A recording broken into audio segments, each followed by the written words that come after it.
खबर आ रही है जो आ रही है पाकिस्तान को लेकर। पाकिस्तान अफगानिस्तान के बीच जबरदस्त जंग की खबर निकल के सामने आ रही है। पाकिस्तान अफगानिस्तान की सीमा पे जबरदस्त जंग चल रही है और इस बीच तालिबान ने तोरखम में कब्जे का दावा किया है। तालिबान ने पाकिस्तानी सेना को तोरखम से भगाया है, यह रिपोर्ट निकल के सामने आ रही है। बीते कई दिनों से तोरखम में तालिबान और पाकिस्तान सेना के बीच जंग चल रही है। तालिबान ने पाकिस्तानी सेना को भारी नुकसान पहुंचाया है। इतना ही नहीं, तालिबान ने पाकिस्तानी चौकियों पर हमला किया है। तोरखम सीमा पर 8 पाकिस्तानी सैनिक मारे गए हैं। तालिबान ने जवाबी कार्रवाई के तौर पर यह हमला किया है। तो जबरदस्त जंग की खबर।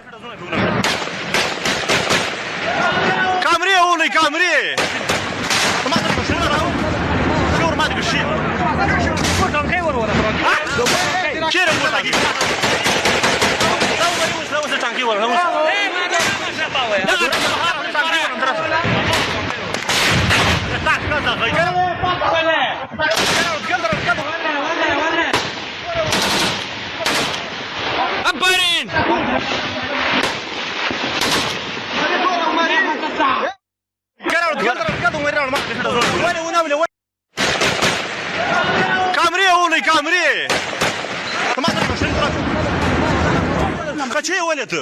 Какие валеты?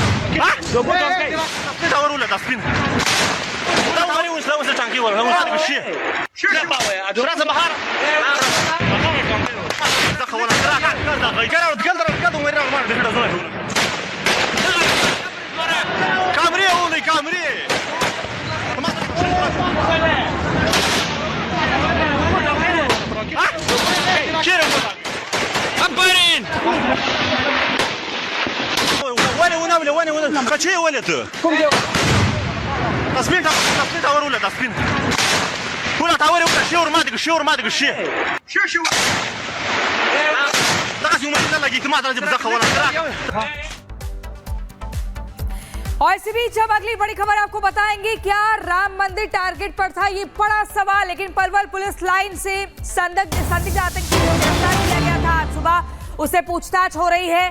संदिग्ध आतंकी अब्दुल रहमान से पूछताछ में कई बड़े खुलासे हुए हैं।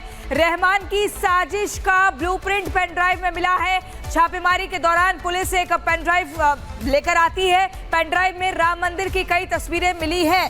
आपको बता दें, इसी आधार पर अब आगे जांच पड़ताल हो रही है। आखिर कैसे आईएस की कनेक्शन में आता है ये अब्दुल रहमान, इसको लेकर भी जांच पड़ताल का सिलसिला बढ़ता जा रहा है। हरियाणा एसटीएफ आतंकी अब्दुल रहमान से लगातार पूछताछ कर रही है, क्योंकि 10 दिन तक अब्दुल रहमान जो है हरियाणा पुलिस की कस्टडी में रहेगा। फिलहाल अभी की आप तस्वीरें मैं आपको दिखाना चाहूँ तो पुलिस लाइन पलवल के अंदर एक सेफ लोकेशन पे अब्दुल रहमान को रखा गया है और उससे इंटेरोगेशन जो है वो यहाँ पे की जा रही है। पुलिस ये पता लगाने की कोशिश करे कि आखिरकार अब्दुल रहमान फरीदाबाद क्यों आया था, क्या उसका मकसद था फरीदाबाद आने का, और किस हैंडलर के कहने पे यहाँ पे आता है, और जब उसके पास से जो है 2 हैंड ग्रेनेड भी बरामद किए जाते हैं। तो इन तमाम बातों के जो जवाब है वो हासिल करना चाह रही है पुलिस, क्योंकि अभी की पूछताछ में उसके मोबाइल फ़ोन से जो है कुछ ऐसा डाटा जो है पुलिस को मिला, जिससे कहने का ये बात साबित है कि किसी मिशन के लिए ही वो अपने घर से बाहर निकला था। उसके मोबाइल फ़ोन के अंदर से धार्मिक स्थलों की फ़ोटो और वीडियो जो है वो भी पुलिस को मिले हैं। और इसी की कड़ी में पुलिस की जो एक टीम है अब्दुल रहमान के घर फैजाबाद गई है और फैजाबाद में परिवार वालों से पूछताछ की जा रही है।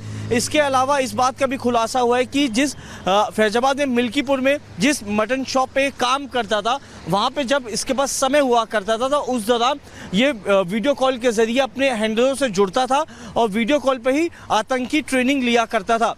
और इस बात का भी खुलासा हुआ है कि राम मंदिर को लेके भी इसने कुछ वीडियो कॉल पे ट्रेनिंग ली थी कि आखिर किस तरीके से आगे की जो प्रक्रिया आतंकी गतिविधि को अंजाम देना है उसमें भी ये जुड़ा हुआ था। और 1 से 2 बार जो है राम मंदिर की ये रैकी भी कर चुका है। तो फिलहाल अभी कई सारे सवाल हैं जिनके जवाब हासिल करने में हरियाणा पुलिस जो है वो जुटी हुई है। और ये माना जा रहा है कि एक बड़ा जो आतंकी संगठन था ये उससे जुड़ा हुआ था, क्योंकि 10 महीने पहले ही ये अपने घर से जब बाहर निकलता है तो आतंकी संगठन के संपर्क में आता है और आतंकी गतिविधियों में शामिल होना शुरू हो जाता है। फिलहाल पुलिस जो है लगातार इससे पूछताछ कर रही है।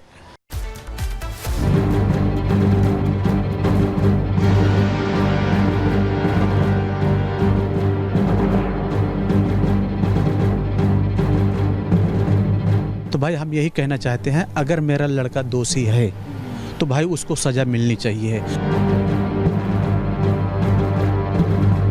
कि मामला आतंक से जुड़ा हुआ है, आगे एक प्लानिंग से जुड़ा हुआ है, जरूर उस पर जांच होगी सारी बात।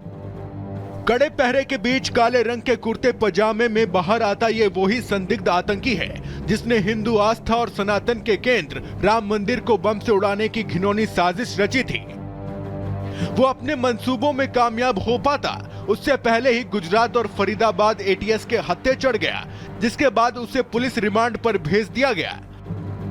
सूत्रों के मुताबिक संदिग्ध आतंकी अब्दुल रहमान 10 महीने पहले आईएसआई के Islamic State Khorasan province module से जुड़ा था।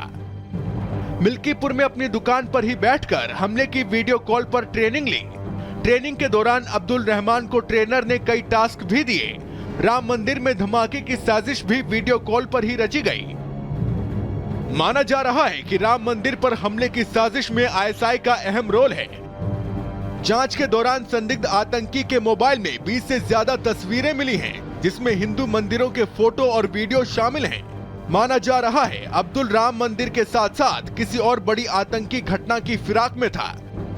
वो 5 दिन पहले ही दिल्ली में मरकज जाने के लिए कहकर निकला और फरीदाबाद में नाम बदल कर रह रहा था। संदिग्ध आतंकी अब्दुल रहमान की उम्र 20 साल है और उसने सिर्फ 10वीं तक ही पढ़ाई की है। पूछताछ में अब्दुल ने खुलासा किया कि वो ई रिक्शा चलाता है और साथ ही घर पर रहकर इलेक्ट्रॉनिक से जुड़े सामान बनाता है। अब्दुल रहमान ने बताया कि कुछ महीने पहले वो अपने गांव से अयोध्या शहर पहुंचा, जहां वो अयोध्या कैंट के पुरानी सब्जी मंडी निवासी एक शख्स के संपर्क में आया और फिर दिल्ली से होता हुआ विशाखापट्टनम पहुंचा, जहां जमात में शामिल होने के बाद आतंकी संगठनों के संपर्क में आया। अब्दुल फिलहाल रिमांड पर है, लेकिन उसके माता पिता सख्त से सख्त कार्रवाई के साथ निष्पक्ष जांच की मांग कर रहे हैं। तो भाई हम यही कहना चाहते हैं, अगर मेरा लड़का दोषी है तो भाई उसको सज़ा मिलनी चाहिए, लेकिन उसकी इंक्वायरी होनी चाहिए। भाई निर्दोष भी है, हो सकता है कि भाई उसको पूरा यानी इंक्वायरी होकर उसको फिर जैसा हो मामला उसको करना चाहिए। हम यही सरकार को करना चाहते हैं कि हमारे लड़के को बाइज्जत बरी करिए। इंक्वायरी वगैरह कुछ हो, जांच कुछ हो, सब जांच हो जाए, जांच होनी होनी चाहिए। आप क्या कुछ शंका है कि ऐसा कुछ हो सकता है? नहीं, कोई शंका नहीं है। क्या करने, जैसे दिल्ली क्या करने गया? मैं दोस्त के पास। 20 साल के अब्दुल रहमान को लेकर हो रहे खुलासे के बाद अब इस पूरे मामले में यूपी एसटीएफ भी जांच में जुट गई है। अयोध्या में अब्दुल के करीबियों की निगरानी के साथ साथ पूरे जिले से जानकारी इकट्ठा की जा रही है। Bureau report, Republic Bharat. तो अब्दुल रहमान के पीछे और साथ आखिर कौन कौन है, ये सवाल बना हुआ है। इस बीच रुक करते सहयोगी जतिन का। जतिन जुड़ रहे हमारे साथ। जतिन, सवाल दरअसल ये है कि पेन ड्राइव में सबूत मिले हैं, लेकिन इसी के साथ साथ ये भी कहा दरअसल जा रहा है कि इस मॉड्यूल के कई स्लीपर सेल कई शहरों में मौजूद है। कई बातें ऐसी जो निकल के सामने आनी बाकी है पूछताछ के जरिए।